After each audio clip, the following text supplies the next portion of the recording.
On today's show, we have our first ever guest on the program. Laffer Cards is going to join us. We're going to get into all things hockey card collecting, flipping, and investing. I'm excited for it. This is episode 14 of the Hockey Card Haven podcast. Let's dive in.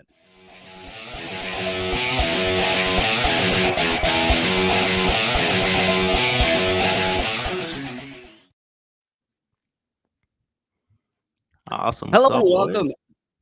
What's Hey, first guest. Here we go. First guest. You threw me off. Usually, sorry, boys. You're so impressed by the little video thing. I don't know what happened there. But welcome into the Hockey Card Haven podcast with myself, Mike Distefano, my co-host Anthony Santini, and we, for the first time, have a guest. It's Riley Sewell, A.K.A. Laffer Cards. If you're a hockey card collector and you are all over Instagram, you should know exactly who this guy is. He's a beauty in the hobby, and we're happy to get him on to here to dive deep into the world of hockey card collecting, flipping, and investing. Something that all three of us share a passion in. What's going on, Riley? Thank you for joining us today. Oh, thanks for having me, boys. I'm pumped. First podcast appearance, as you could tell, a little rough on the start there, but we'll ease into her. But yeah, no, I'm a long time listener, since first episode, so always got her on whenever the new episode comes on when I'm making my drives. So yeah, pumped to be here. Love it, and this is something to behold. You're the first guest that we've ever had on the show, so you can always throw that in everyone's face every time this thing blows up. If it ever blows up, you'll be like, I was guest number one, baby. Number one, baby. So I think it'd be great for our audience, for those who don't know who you are, I suppose, or want to get to know who you are. Why don't you tell the people, like, when you started collecting, when did you start taking it seriously in terms of a business, I suppose? Like, what's the Riley Sewell story when it comes to hockey cards? Yeah, so started back in 2015, I'd say. We had a local store not too far from here. It's out in Welland, and we used to go there for like live breaks and stuff, and that's when I first got into it. But the Connor McDavid boom got me going, and I'm sure it did for a lot of people, especially around my age. I was just about to come into high school at that point, so it was a neat start, and never really turned into like a full-on business until COVID hit, and I had a couple buys, that like early 2020, like late 2019 area. And, I just, I got really lucky on a couple big collections. Everything skyrocketed, and it kind of just started from there. But yeah, not bad. It's now it's taken off full on, and it's a full-time job. So I love it.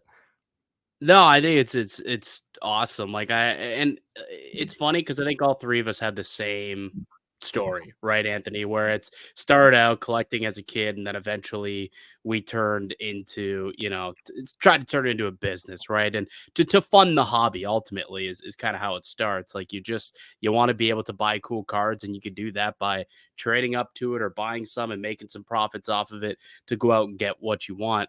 Realistically, it's like, I get asked by a lot of people, like, how do you start investing, and how do you get all these big cards? People, maybe you're sitting there, they've got a few young guns, and they see that, we've got some bigger cards. Like, what advice would you give, I suppose, to like novice collectors and flippers and investors? I just be consistent is the biggest thing. Like, if you really want to take it to like that next level, I didn't do it overnight. Like, it took me a long time to start getting anything into that, 4-figure range. It's been a long time coming. It started out with, I got lucky right at the start of COVID there, because I had taken some money, and everyone had a little extra money to play around with right before COVID, right, and during. So I picked up some big McDavid and Matthews young guns. So I can't say it was all my own doing. There was a lot of luck involved too to start me off, but it wasn't like right after that I immediately bought into some huge other stuff too. Like, it was a lot of grinding the smaller stuff, and if you stay consistent at it, eventually you're going to work your way up, take the profit, reinvest, and just keep going. So yeah, just don't quit with it.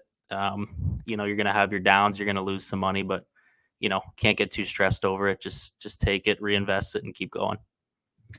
I think we've all been there too with how you mentioned losing money. Like it feels like Yeah. although there's so many W's and you see so many times where yeah, you make profit, you make, good deals, good trades off a card that you originally get.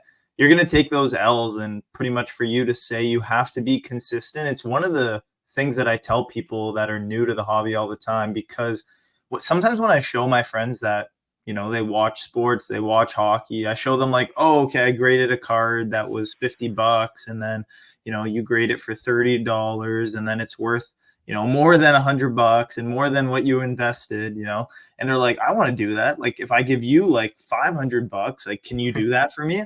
And I'm just like, look, you got to practice it, you got to go to shows, you got to kind of know what you want to buy, and you have to, it comes with a lot of what's the word I'm looking for? A lot of patience and a lot of mistakes, I feel like. So for all three of us, I know we've been there losing a little bit of money on cards, but definitely had the W's for sure. Yeah, for sure. Like if you know the players, you're already halfway there. Like if you've got a Yeah. good understanding of Yeah.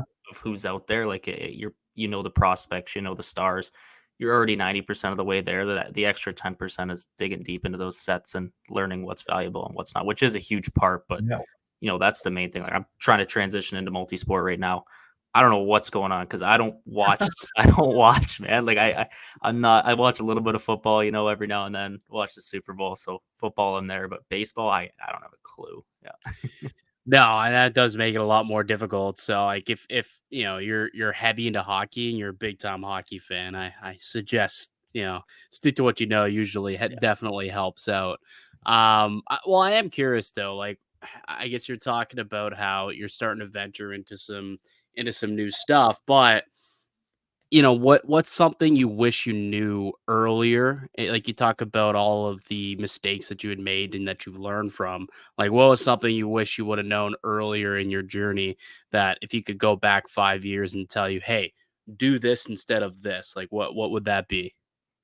Diversify for sure. Like Mm. really spread your wings and kind of go into stuff you wouldn't normally, focus on. Right? Like it's taken me a while to figure that out at the start. I was just, I thought I knew everything right off the bat, right? Like you think, oh yeah, this guy's going to be the next big player, this guy's going to be the next big player, and you focus on one guy, and that's all you're buying. And then I probably had one of the best Warren Fogle PCs in 2018 when he had that run with Carolina.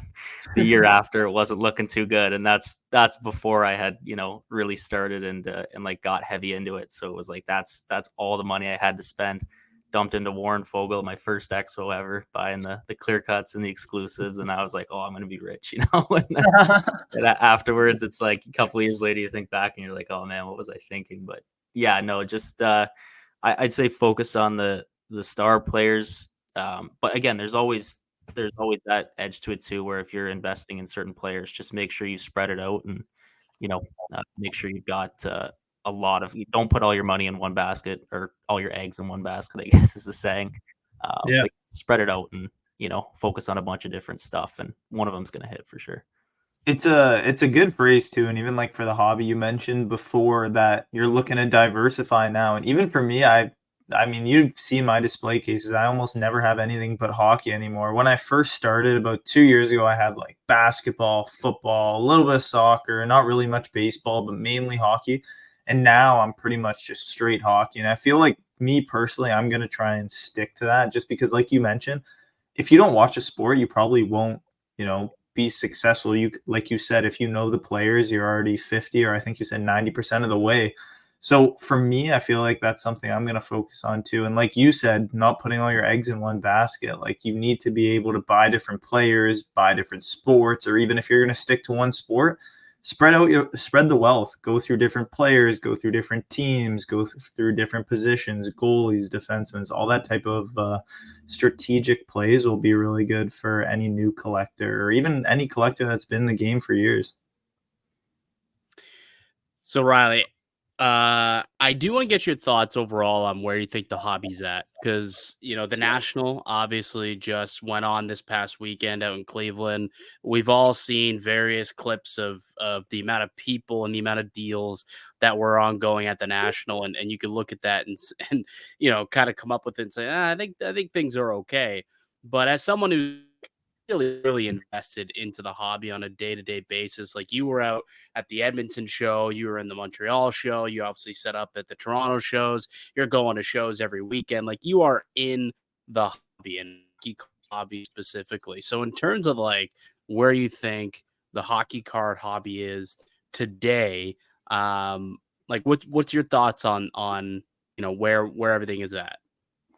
I really like the spot we're in right now. I mean, based on card values, we're in more of a like a neutral market, but if you look at it overall, like the amount it's expanded over these past 2 years is insane. And I know everyone's worried about COVID boom, all the prices dropping, but it gives everyone that opportunity to come back in and make an affordable start into it. And I think that's what's driven so many people. Like even the expo alone this year, like the amount of shows they've put on and the attendance that's popped up has been amazing. Like Edmonton was packed. That was one of the best shows I've ever had of my entire life. And we had done it the year prior, and it was, a little slower than, we might have expected to fly out for a show. But Montreal, another pretty solid show for the first one. I'm assuming when we go back, it's going to be, way better. And yeah, no, I'm pretty pumped with where everything's at right now. I think the market itself is pretty strong. Card values are, I know they're down from COVID, but they're still way up from before. And there's an opportunity a little bit of everywhere, especially with the amount of people coming in now. Yeah, for sure. There's so many new people joining the hobby. Even now, like you mentioned, with prices being more of a neutral and affordable state, if you want to say that, do you think it's easier for even you as a collector who's been in the game for longer than the normal collector to say, you know what, it's time for me to pick up like a Grail card? There's something like a McDavid Future Watch, or even we know that you're a Crosby collector, Penguins collector. Like, is there any cards in your collection now that you've collected that you say, okay, this is a Grail, I'm never going to sell it? Because now we're kind of turning into that time where things are becoming a little bit more affordable than they were 2-3 years ago. Yeah, I'd say my main PC and my main collection now is pretty much completely narrowed down to Mike Bossy at this point, and that's who I've centered it on. And I've actually had a completely opposite experience as most people who have had their PCs through this time. It's like typically, right now the prices are dropping and they're able to go pick up those PC cards cheaper. For some reason, I am in absolute competition with every single person alive for every Mike Bossy card I want to buy right now. I don't know what happened. It's like a switch just flipped and they all came out of the woodwork. So, I've had a little bit of a unique experience there. And I'm sure a lot of Bossy guys will agree with me. Like the prices of his high end cup stuff has just gone through the roof. Like I can't buy a limited logos for under $1,000 now. And like a lot of the other stuff that I normally pick up, I picked up a huge lot of Grails in Edmonton, and I was like, I can't believe I'm paying these prices for some of these cards, but they never come up. So you just got to do it and pick them up. But definitely a unique experience there for me. Just Yeah. yeah. It makes sense though, doesn't it? Like it's funny how much I think for the last couple of years, as like prospecting and speculating really filtered into the hobby. I think it filtered in mainly from like what was going on down south with baseball, with football, and basketball, and eventually made its way up here. Like young guns have always been a thing, but like I guess back when you and I first started collecting, the price of young guns were not nearly what they were today. Like they skyrocketed. They've since come down a little bit, but they're still not back to where they were. And I think it's in a better place now. I think they were slept on and they were kind of undervalued at one point. But I think it makes sense because you look at the prices of, some of these players that are out here today as like a rookie, and you look at what you can buy like an auto or a patch card of a Hall of Famer, and it's like it doesn't make sense sometimes to me, right? Like you go out there and you can get, I don't know, throw out a random rookie from this year's class. It's not named Bedard, I suppose, but like you just go out and get yourself like a Leo Carlson, right? RPA. That Leo Carlson RPA is probably going to end up costing you a few $100s, right? You could go and probably get a Bossy auto for the same price. Yeah. And Yeah. Mike Bossy's one of the best goal scorers in the world. Sometimes I find it wild how much money people are willing to spend on some of these up and comers, and how cheap sometimes and affordable some of these veterans and Hall of Famers can be. Yeah, and that's the nice thing about it too. Like it's, it is wild to think about how expensive some of these new rookies get, but there's also an opportunity there too, because it does seem like I remember when Wyatt Johnson went on that run earlier this year, Mhm. and his stuff just went through the roof. Like I picked up a couple nice Wyatt Johnsons and just immediately moved them fast, and there's an opportunity there because that's what everyone's going to be looking for at that point. To take advantage of it a little bit, but at the end of the day, it is completely twisted, and it's probably not how it should be. Like I can't believe how cheap some of these guys like Shane Doan or Keith Kachuk or Doug Waite, guys like that, absolute legends of the game, and they're, I've got $5 Shane Doan autos in the box beside me here. Like it's wild to me to see that a guy like that's a $5 auto, but then you get some random prospect who's got a chance and it's like 40-50 bucks. I could go on about that all day, but yeah, no, I agree with you there that it is a little backwards, but I think that's how it's always going to be for sure, because that's the excitement of it, right? Buying those rookies and hoping they're going to go up. That's the back end of the hobby there. So yeah. Well, even like you mentioned with Shane Doan, growing up when I was playing NHL and I remember playing on the PS3, the Arizona Coyotes were one of my favorite teams to play with. And then now we see that they're moving to Utah.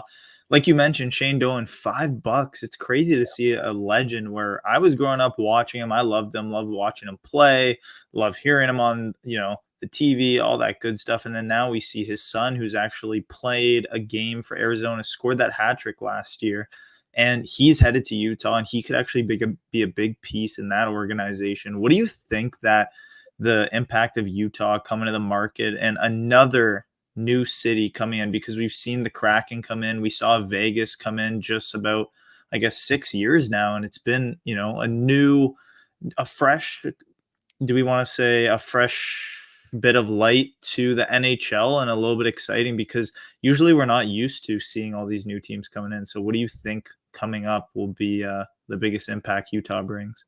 I'm super excited for it. It's actually funny that you brought that up because I had a video call yesterday with a collector from Utah, and Nice. he is so pumped about this new team and coming by. He said he's got a couple card shops in the area. They're already, slowly picking up more hockey business, knowing that a team is Nice. coming. And Arizona's got a great, bright young future. There's a lot of talented guys on there. It's definitely exciting to see them coming in. The main reason Arizona struggled for so long, I think, was that ownership group, and that's probably why they've not been able to take that next step. And I think it's going to change this team around completely. But yeah, good for the hobby there for sure. Get into another area, and there's always going to be hockey in the desert too, so it's not like that market's going down anytime. Good for your Gunthers you got over there, Anth. Yeah, Your Gunthers will be in a good spot. maybe I'm a little biased. Hey, PSA sub just came back for all of you that saw it on Instagram. Oh, here we go. We're adding another. I don't even know where it went. Maybe I already stashed it away in the PC box, but we're adding another PSA 10 Gunther to the inventory. Could be a big year for him. Could be a big year For Gunther. You're hoping so. You're hoping so. I think it will be too. I like Gunther. I think he's a good player. I think he'll have an opportunity to put himself on the map for sure. But you said PSA, and one of the reasons we wanted to get Laffer on today was to talk about his big PSA sub that he made the win at the National. Quasi he made at the National. You can get into the whole story, but you get a big time grade. Ended up gemming was it a Connor McDavid RPA, Connor McDavid jersey Yeah. auto? Yeah. So explain what exactly happened, because you said this was the biggest single card kind of flip sale you've ever made. So explain to us what you did. Yeah, it was definitely massive. I'd say it's the best show I've ever had, and I wasn't even there. It was so like 3 weeks ago, I picked up a nice snipe on Facebook in one of the groups. It was Connor McDavid Champs rookie auto, like the Group A short print. So that's a super nice card on its own. And then I also picked up the SPX rookie jersey auto out of $399. Not like not a crazy McDavid card, probably about $1,200 to $1,300 raw as is. But it had a nice auto, and I thought, you know what, I'll just pick them up. I think I could probably make a quick flip on these. But then about a week went by, they came in, I took a look, and they looked okay. Like I wasn't I wasn't 100% sure on either of these cards. I definitely didn't have any expectations, but I had a buddy heading down to the National. We play ball hockey together, so I said, screw it, I'm just gonna hand him to him and see if he can take him down to the National for me. Shout out Mike Mazeppa for that one. What a Big trustworthy guy. yeah, big assist on that for sure. I had to wear the M4 sweater today to make him happy. Show the logo. Show the. I think I got the shirt somewhere too. No free plugs. He's gonna watch this. I gotta let him know. But yeah, so I've got one of them here with me today. Oh, there we are, the M4 shirts. We love it. It's mine. What the hell? My name's Mike, and I gotta get on him for that. M5. Yeah, there we go. That's why I'm saying, Brooksy. Oh man, I love it. Continue. But yeah, so first one was that Champs. That one hit a 10. That's the one I have in hand here. So that's such a massive return there. Last comp was put a little closer. Yeah, I was gonna say pull that thing again. That's sweet. PSA 10 doesn't have the greatest of autos, but definitely a beauty return there. Can't go wrong, right? But I didn't have any expectations. Yeah, I don't have any expectations for that card whatsoever. To me, it didn't look like a 10, but something I've learned over time is that on-site grading at PSA, and take this with, this is just my experience. I'm not saying this is how it is, but in my experience, on-site grading with PSA has been a lot more lenient than normal. Like, they're more forgiving on some of your cards. Little play there, possibly, but that's just my experience anyways. But yeah, so we hit the gem on that one, and I don't have the other one because I did sell it immediately afterwards. Mike wasn't letting me walk away with this. He had to have it, but we did 10-10 the SPX jersey auto, which yeah, that's the biggest flip I've ever had in my life for sure. Ended up being a 5-figure sale there, so pretty awesome stuff. Nice. And yeah, it's it was exciting to say the least. Probably I was on the phone all day waiting for. I was on the golf course actually when he called me and told me that it jammed, and I just went, oh my goodness! And again, when I pulled those out of the package, I had zero expectations. I just thought, why not try it, see what happens. And the upcharge, the upcharge got me, man. That was insane. When I heard how much I had to pay. That's not an upcharge you don't mind paying, though. Yeah, you don't mind paying that upcharge. Still hurts a little bit, but yeah, I couldn't complain too much. The 9 and not being upcharged at all, right? It's true. That is true. But yeah, I think it came out to about 800 USD alone for the SPX on the upcharge there, and the Champs was right around 500 USD. So pretty good chunk of change coming out to grade both. But yeah, not bad. I'll say this though, and you guys can both give me your opinion on this. I was being a little tongue in cheek on the upcharge thing, but I don't like actually that they upcharge like that when it's same day grading at the show. I understand it if it is a situation where you're sending into PSA and they got to send it back, they got to insure it at a certain price, and that costs money. I understand. But if you're at the show, if you're at the National or you're at the Expo and they have the on-site grading, I find it a little scummy for them to also charge you that extra grading fee when they're spending the exact same amount of time, the exact same amount of resources looking into that card. I think that that probably should not be the case. They shouldn't be upgrading your grading fees if it's on-site. Yeah, I don't disagree at all. It's I think PSA has always left that taste in people's mouths with the upcharge thing anyways, and that's half of Beckett's business model too, is that they don't have the upcharges there. But it's I get it when you're I get it. Yeah. I get it if you're sending in, right? Because what you're really paying for, I could reason with, is you're paying for the insurance. If something goes wrong on the way back to you, you will get paid in full on that card, and that's what you're paying for, is the insurance. But if it's on-site grading, what are you insuring? Exactly. Yeah. No, it's they pull in more numbers than the rest of us combined for sure at these shows. They're the real winners there. 100%. Yeah. No, PSA for sure. Obviously, we've had conversations the past 3 weeks exclusively about how well they've been doing. I feel like this is a big reason why too. But Mike, you brought up a good point to say what's the reasoning behind actually upcharging at the show. They use the same resources, same amount of time. You're not shipping anything. Like for me, you guys know me. I've been in the past year grading a lot, trying to grade monthly, and whenever I get a charge for cards, I'm under the influence that it's because it's for insurance, right? When it's getting shipped to me. Yeah. And like you said, for more expensive cards, the higher the upcharge is going to be. And for me, whenever a customer would ask, well, how much would this, Austin Matthews Young Gun be to grade? And I would say, well, look, if you get upcharged, it's probably a good thing because the card's worth more money, right? You're going to increase the value by getting upcharged because it got the 10, right? But when you're at the show, like what happened to you, it's a little bit weird why they would upcharge you. What were they my question to you is pretty much what was their base cost? So let's say you would just bring in a regular card, not get upcharged. Did they have a number that they were like, okay, this is how much it's going to cost for the weekend? I'm pretty sure it was just don't quote me. I think it was just under the $200 USD price point. I can't remember exactly what it was. I had Miss Up would take care of that. I was just like, bill me after. I'd imagine it was the exact same at Expo? Like it was probably the same process, so. Right? Did you not grade it all at Expo when they were on site back in November? I did with Beckett, and then I got an altered card back. That was the end of that. But I didn't do anything with PSA. Yeah, that was a long day for sure. That was a big card. That was a Jordan Fleer sticker rookie. That was in a KSA 95 and cracked it. Came back altered. So that was a pretty chunky loss there. But yeah, it happens. There's wins and losses, right? There's wins and losses. Yeah. But Anthony, you didn't do anything in November?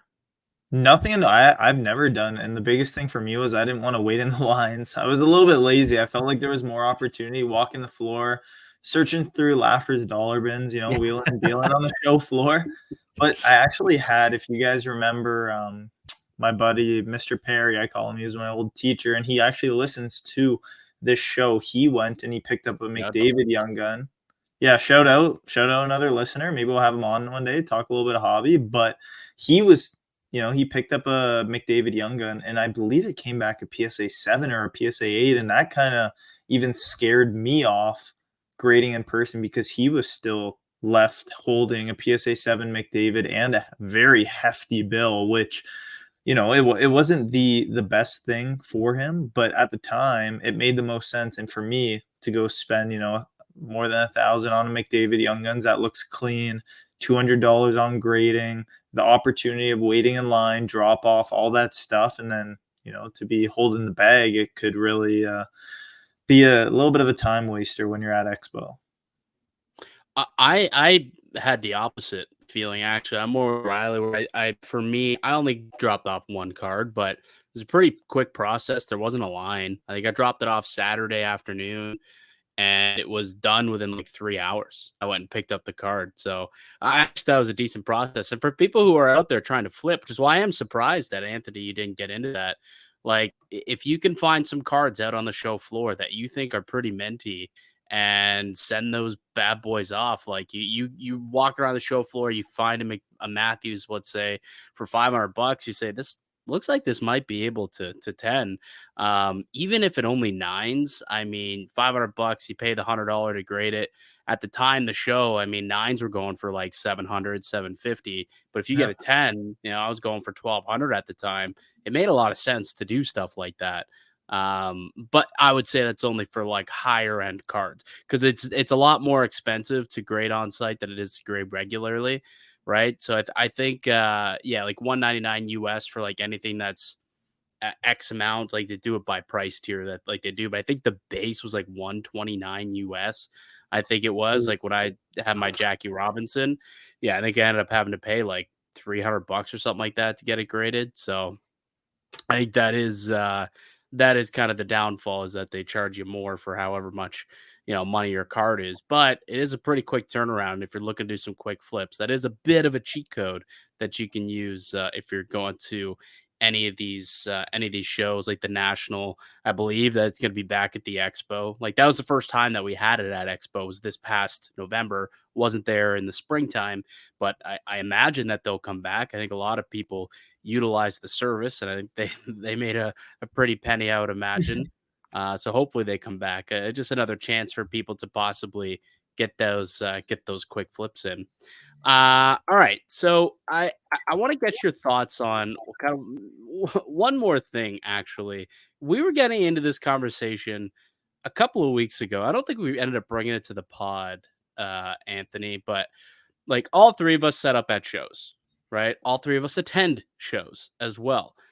We're having this discussion about how should we sort our cards? You remember this discussion we got into, Yeah, Anthony, I at, do. the Yeah. one show? You came over So to talk to me too after. I remember this. yeah, yeah, and that was when I said, "All right, we'll have to get you on the show to talk about it." So a few weeks later, here we are. Let's talk about it.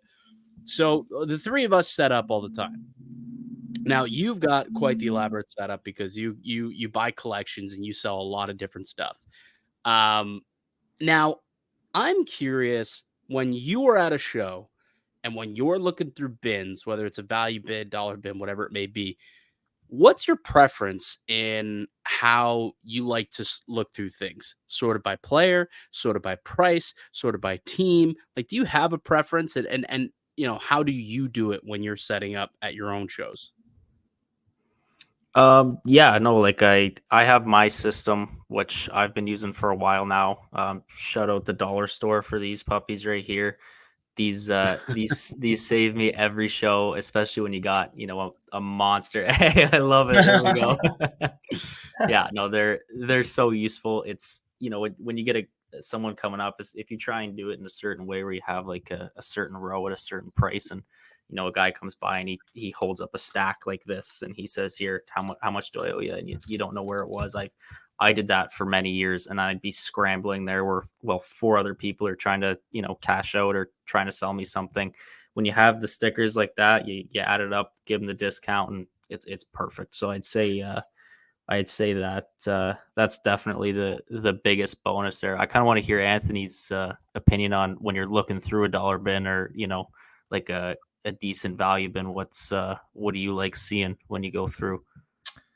Well, I mean, me personally, you guys have seen me fly through boxes, and I'm always picking up a bunch of cards and just kind of going like that because I know what I'm looking for. And like Mike mentioned too, if you go up to Laffer's table, he has a plentiful collection of all types of different cards. But when you look at what I collect, I've said it multiple times, I'm more Young Guns and Future Watches pretty much exclusively, but I'm trying to branch off to a little bit more. So for me, I know what I'm looking for. But I feel like the number one thing is when people are looking through boxes when you're set up at a table, you want to know what the price is. Like, I don't want to look through cards and then I'm at 25, 26. I get to 50 cards and I'm like, okay, well, I don't really know how much I'm going to spend here. I don't know if this guy's even going to work with me. Like, is this card $1? Is it like $5? Is he going to be flexible? Is he not going to be flexible? So for me, I feel like you mentioned with those stickers, as long as you're priced fairly and you have everything relatively organized, and I know we're going to get into that conversation of how is the best way to organize it, because we've seen people do it by teams, people do it by sport, by prices, by top loaders, all kinds of things. That's where you're really going to find the best, type of organization. And I want to drop a little bit of a shout out to Mojo Sports because last night I was watching his video at the National and he ran into a pretty cool collector where his table, did you see that? The 5, 4 is okay. Hey, Mike's on the ball. There we go. So pretty much he had a full table of bins. And on Wednesday, the bins were $5. On Thursday, the bins were $4. On Friday, the bins were $3. And then on Sunday, everything in the bin was $1. So for me, that was something that I looked at and I was like, you know what? Yeah. It might not be something that could work on a regular Sunday show, but after having years of experience at the expo, if you build that clientele that can come to you on the Wednesdays and even on Sundays and snipe those good cards if that's your form of organizing cards. I thought that was a really sweet way and, a really unique way to organize your cards. I feel like he's going to do just fine. And maybe down the road, you might see my boxes like that because I thought it was a really good idea. I was going to say I might steal that. No, it's not because and what he was saying was it allows him to like flip his inventory quickly, right? Because if something's worth $5 to somebody, they'll pay the $5 that day. If not, then they'll chance it. They'll come back, whatever. A couple days later, maybe they're willing to pay $3 for that card, or maybe it's gone because someone paid the $5 for that card. So it's kind of a good way for him to, get the most, I guess, for the cards that people are willing to pay for, and the people aren't, that traditionally just sit in your box like you've got it in whatever your $5 box, but maybe it's a card that someone's only willing to pay $2 for. Well, it's the $2 day. That's when that card's finally going to go. But if you leave it at $5 the entire weekend, probably going to stay there, right? Like that's probably going to be the case. So I did like that, actually. That's a really smart way of doing it. And then also, like, to your point that you were talking about, Riley, like sometimes you have to sit there, you got to add up all the cards, and then you got to think, okay, do I got to give him a bulk discount? You're thinking, he doesn't. He's like, how many do you have? 20 cards. Okay, it's $5 a day, 20 cards. That's $100. That's as quick as it is. They all cost the same. You just times how many cards you have by whatever dollar amount the cards are that day. And you don't got to do nothing. It's very quick, very simple. He doesn't do bulk deals, though. Everything's sticker price. If you buy one, if you buy 20, if you buy 100, you buy the entire box, which he said someone's done that before. They came, they bought them out. You pay sticker price for everything, though. That I did find to be kind of funny. But I appreciate that. Like, those are actually my favorite. I want to know exactly how much something is when I'm buying it. So what I'll usually do is I'll walk up to, like, let's say Laffer, I walk up to your card. I'll find something, like, if I'm looking in your Young Guns pile, right? And I know, okay, like I'll throw out any random, like, lower end Young Guns, say Lucas Raymond, right? So like a Lucas Raymond Young Guns, it's about $10, $15. So I'll ask, okay, what's this going for? $10. Okay, cool. And then I'll look through some more and I'll be like, are these like $1 a piece, or what are you thinking here? So I'll gather from the seller how much they're looking for at their cards. The way that I personally like to do it is I like to have everything stickered out, but I do like to have it sorted by price. So like each one of my boxes, like I have a row and it's all sorted by price. So I don't look through teams, players. I don't separate any of it. I've got a $2 row, I've got a $3 row, I've got a $5 row, and then I've got my other box, which is like $10 and up. That's like your value box, but they're all still sorted by value. And that's kind of the way that I've found that's the way that I like to do it. So I like to know what I'm paying. So I can just, if I'm going through a $2 row, I know every card's $2. If I like it and I feel like that's worth $2, I'll take it out. Boom, boom, boom. And I got a stack of 7 or 8 cards that I like from there. And I know exactly what they cost. So that's kind of my preference, I suppose. But everyone's different. Yeah, no, for sure. That makes a lot of sense. I love that idea, dropping it by the day. That's really cool. Having everything at the same price, and then everything's gonna sell out slowly as it goes on, right? I don't know about the no bulk discount thing, but I don't know if I'd ever do that. I'm usually just like immediately I drop my price before they even ask. Like negotiating with myself. It's like, oh, what can you do for this stack? And the first thing that comes to your mind is like, well, I have to give him a discount, even though he didn't ask for it. I've had people I know just ready to pay the price, and I'm not paying attention. I immediately just drop it for them, and then he's like, "Oh, okay," and he throws the money on the table. I'm like, "Oh, what am I doing?" The worst is when you see them like pulling out. It's like they have like $50 worth on the sticker, and they pull out like a $50 bill, and they're like, "Hey, man, just this stack," and you're like, okay, I'll do like 35. And he's like, oh yeah, okay. It happens way too many times. So I guess that's just kind of what happens in the hobby when you're setting up. But even too, it brings up another conversation, because having that clientele returning to your table continuously, especially at the expo, which we know in November they're switching the venue slightly in a way. It's still going to be at the what's National Center. The International Center. but they are moving halls this time. But the past couple of years, we've seen people set up. I believe it's the past 3 years in the same spots, in the same usual people. Every year But they're in the even same spot. when my first expo was 2021, I think, and that was in a different hall, which totally feels like a blur now because it was the very first one on the other side. I don't know if you guys were at that one, maybe like Yeah. hall 2. Yeah, did it Uh, have that weird little back room that like Yeah, nobody right. That knew weird. about? Yeah, that no They one did knew that in about. 2018 as well, and I remember honestly that was my favorite setup that they've ever Yeah, had. I loved that it was all I hall. love one that room. setup. Yeah. So Yeah. I think that's where they're going back to this year is that same Oh, that that's same sweet. one. So hopefully that is what they're talking about. That's what I hear anyways, but anything can Yeah. switch up last minute. But You don't like being stuck in that hallway there when you're you know set up? what? I'm weird. I love that hallway. I think that hallway is the best spot in the whole expo because everyone comes in right. Like I've had people come up to my booth this year and be like, "Oh wow, like the show's a little smaller than I expected." I was like, "You been in the main hall yet?" They're like, "There's a main hall," and I'm Yeah. like, "Oh, just wait till you walk out there," because it's like we had that one. The only time I wasn't pumped about it was when we had the Ric Flair and the Mike Tyson signing, and there was Oh my 4 hours of god. traffic in the hallway. That was brutal. I probably had like $300 worth of stuff stolen from my booth alone just from Oh that jeez. hallway. And, you don't even notice that it was from the value bins and stuff, right? Guys just walking by, you can't get to them. But that was madness. But other than that, the hallway's been great for me so far. I love it, and that's where people know I'm going to be now too. So it's kind of become the spot for me. But no, I am excited to try out a different layout this year because that'll be the first time I've set up on that in that hall. So see what happens. Exciting. Yeah, should be something that we'll know relatively soon, I would imagine. I think we're gonna try and get, like Mikey Singer on the show and get him to talk a little bit about what's Awesome. going on at the expo this year, and we can get a pretty good overview. Hopefully we can possibly set up at the expo. I know that the applications came out about a week or two ago to try and set up. So I don't know. We'll see what happens there when it comes to that. But that's the goal or somewhat the plan.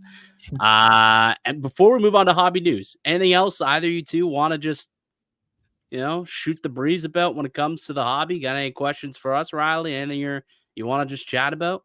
No, I'm loving this, boys. Keep her going. Yeah, All I'm loving right. it.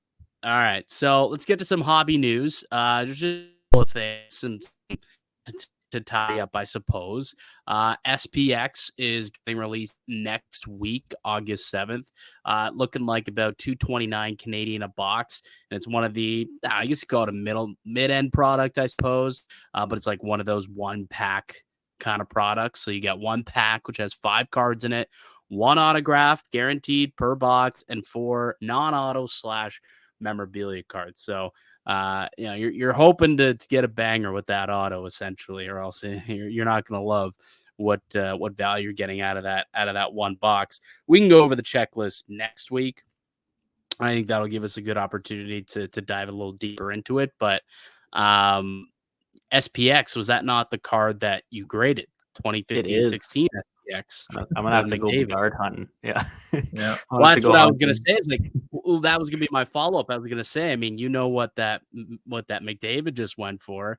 I mean, the Bedard. I mean, that could be a pretty penny too. I've had my Possibly. moments and money lost hunting Bedard, so I'm slowing down. I'm slowing down on the boxes. That's for sure. I saw you picked up that pretty sweet. A little bit off topic of SPX because I know SPX now has a special spot in your heart. But even that Bedard, I don't know if you want to pop it up if you have a photo. I saw you picked up that Bedard with the patch, the logo patch on it. It was from was that from SP Game Used? It was I missed Black Diamond, I believe. Oh, this card was sweet. Oh, the manufacturer. Sweet. That was the other 49. Yeah, it's a cool looking card. I mean, it's sticker auto manufactured patch, so it's not like it's anything special. But that was a trade.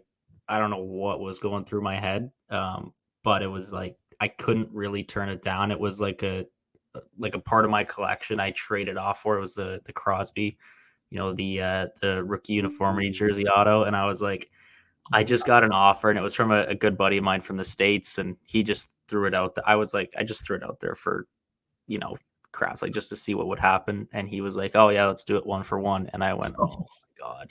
Like I have to.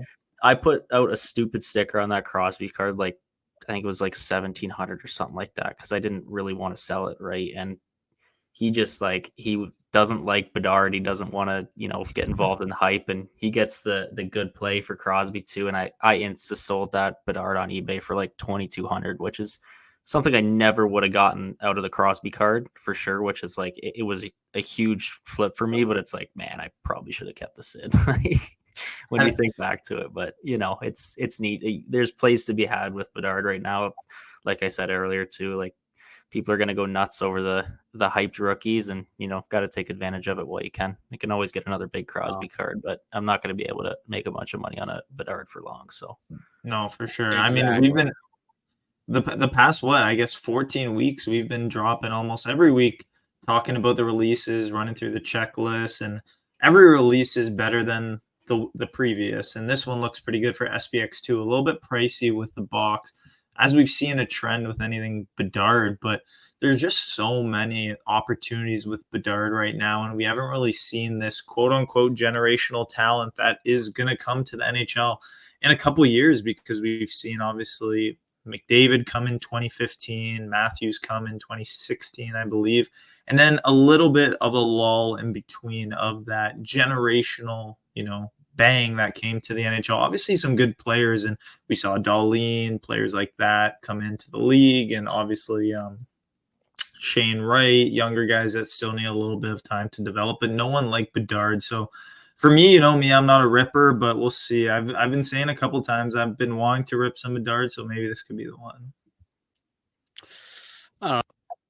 This would be the one that I'd be wanting to rip. I mean, if you get the one Bedard, I guess you're doing well, but you got to get lucky. You get one autograph per, and I feel like I'd probably honestly rather Lure over SPX. I think I'd rather probably pick up a box of that. I've seen some really nice products, actually, some really nice boxes of Allure get opened up. I don't know if you have opened up any of those, Riley, but I've watched a couple breaks.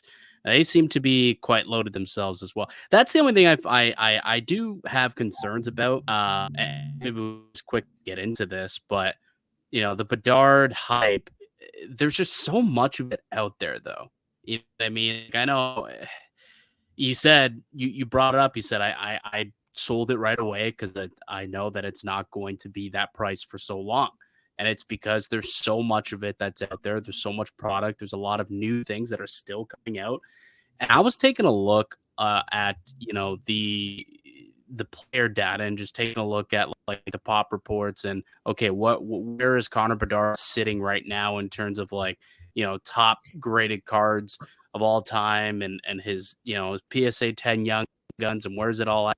And this, it's actually insane where his number is at. I'm trying to see graded all time.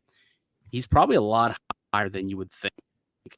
And he's only been here for how long? Like, realistically, it's just been the last like few months, like 8 months, like 9, 10 months, maybe max. And he's already been graded 52,730 times. Ooh, 5,207.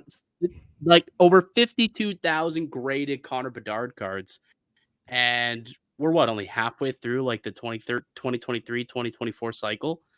Doesn't that worry you guys at all about Connor Bedard's market? I'm so out on Bedard's market. I really, his generational talent, sure, but I think the supply is just infinite, and I'm not touching with a 10-foot pole. People come up to me trying to sell me young guns all the time, and I'm like, no thanks, I'll pass. By the start of the season, he's going to be the highest populated PSA 10 young guns of all time for hockey.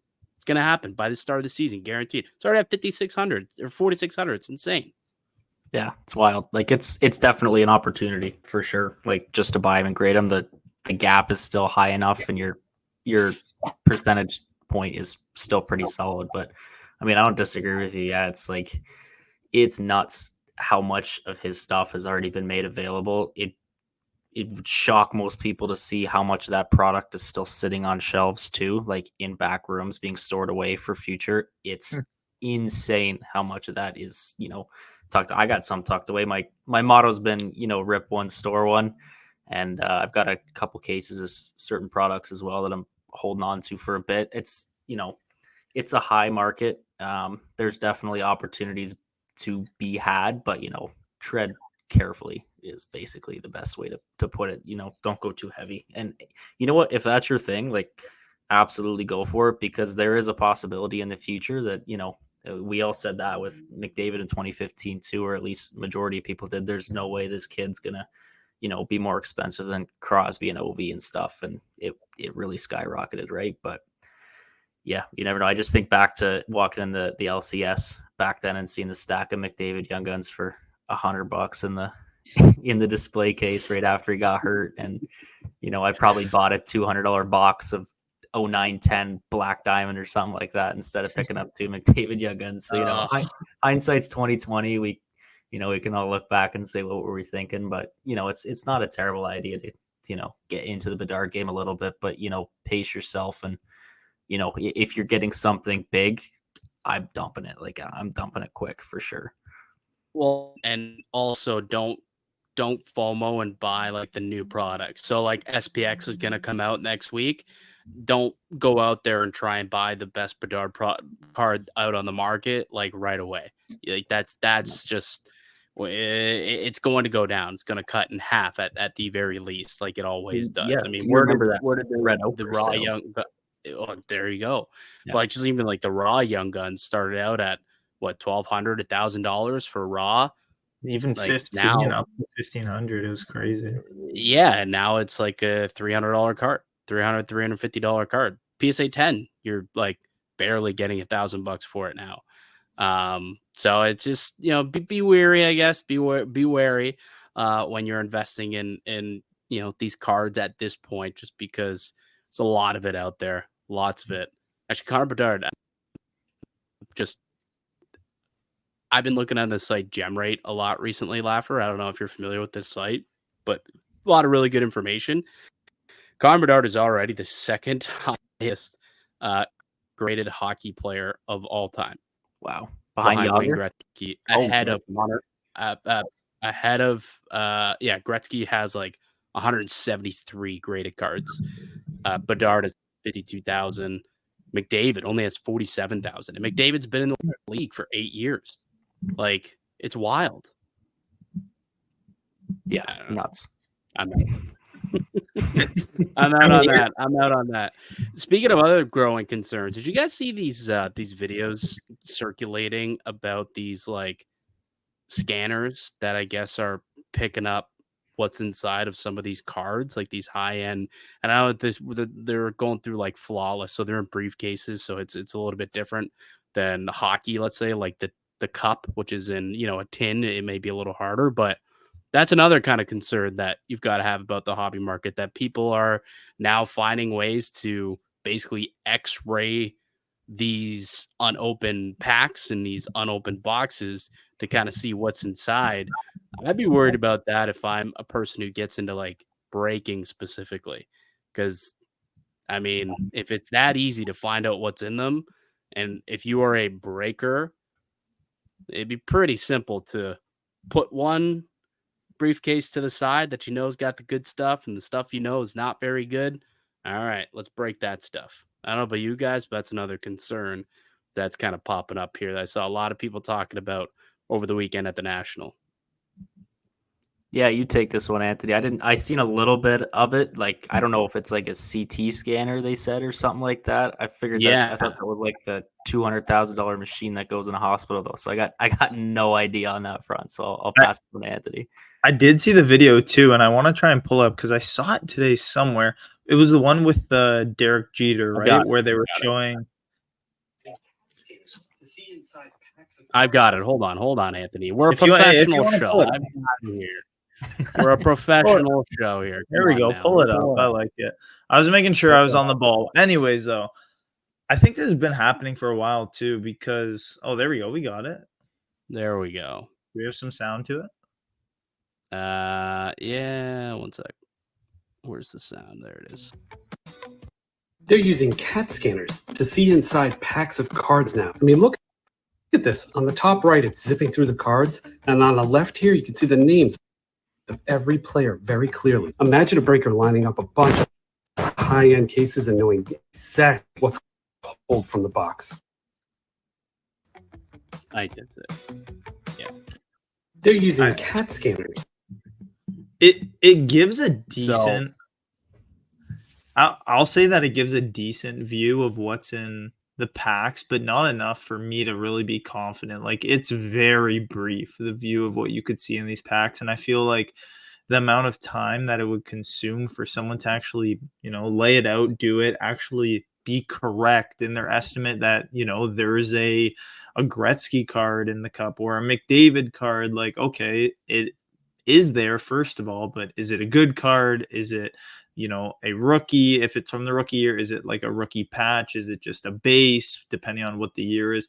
I'm not completely sold that this is really going to take over and change what happens with online breaks, but it's definitely a factor. Even, I don't know if you watch all of Golden King of Collectibles, but in one of the episodes, they had a little machine relatively similar where they were looking at one of the first Apple iPhones. I don't know if you were able to see that on Netflix, Laffer, but they were able to actually see inside of the case and see that the first Apple iPhone wasn't even in there. It was a fake. There was like a Samsung or something like that. It was still sealed. So although it's possible, I feel like this won't really be too relevant for the hobby, at least. Yeah, it can't be easy to get your hands on a machine like that either. Like, you got to be, I feel like you got to have a decent chunk of change too to go through. But there are some breakers out there with some deep pockets. So I saw someone saying that they could basically rent these things out for like $75 a pop, and the breaker's gonna start doing this. People do a lot of weird things for money. yeah.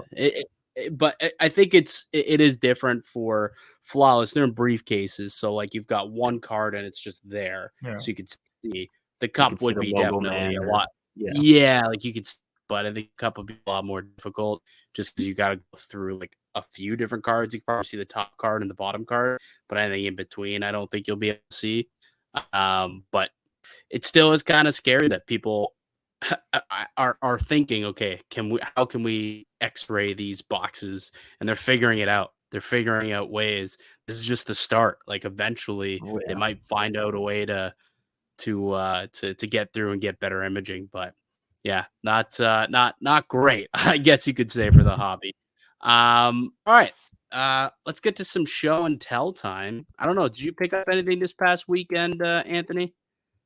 So I picked up, obviously, last week we were talking about a PSA sub that was coming in. I got a couple cards I could flip through. I showed that video. I don't know, maybe do you want to pull that video up from our Instagram?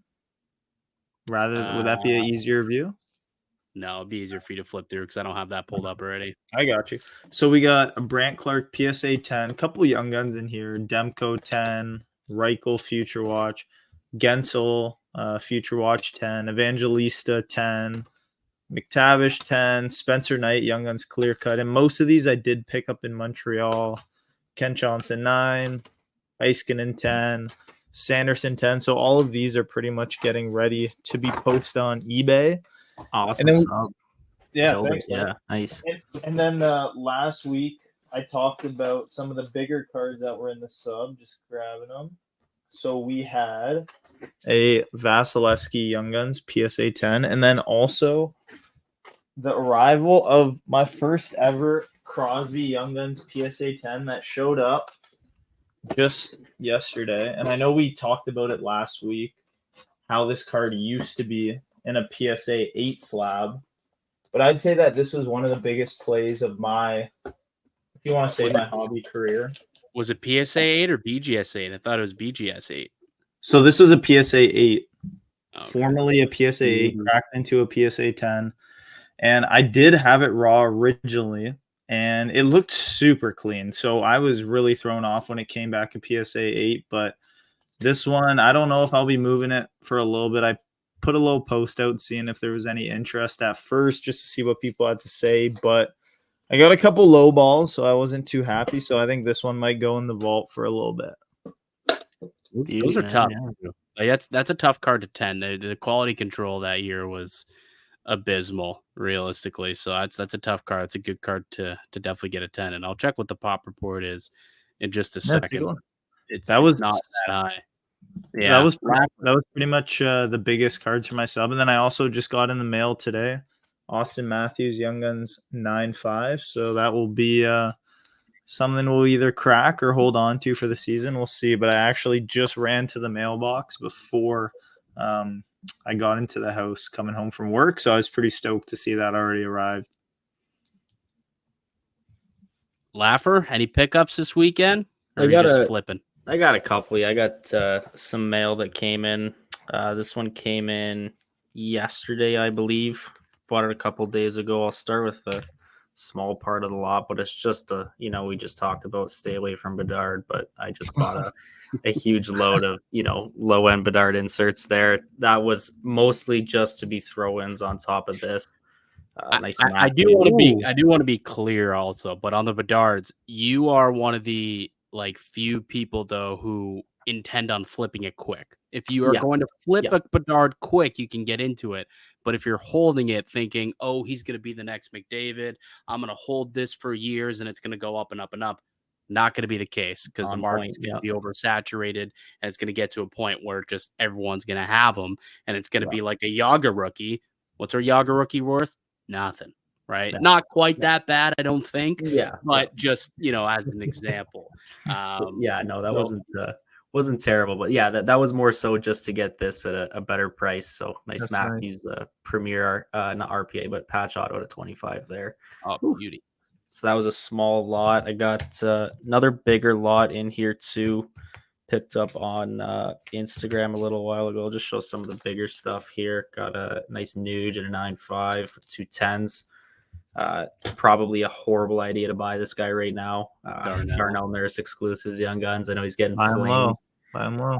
Nice Draisaitl 9. I might try and cross this to a 9.5 or a 10. Haven't decided yet, but that one looks decent. And then just some Hall of Fame stuff as well too. Got Broder and nice 0304 Hextall there.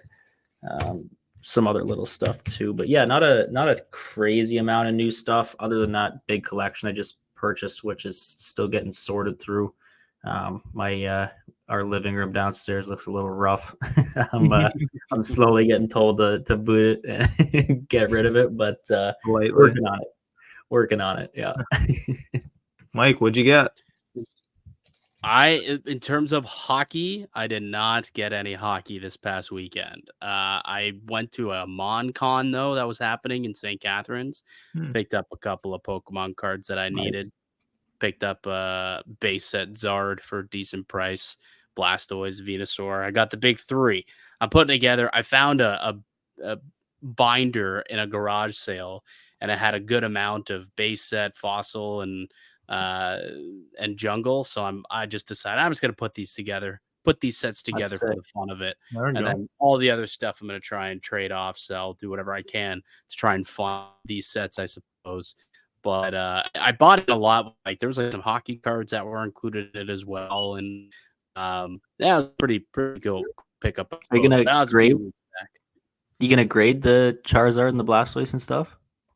I don't think I'm going to grade the Charizard. The Blastoise is in a pretty...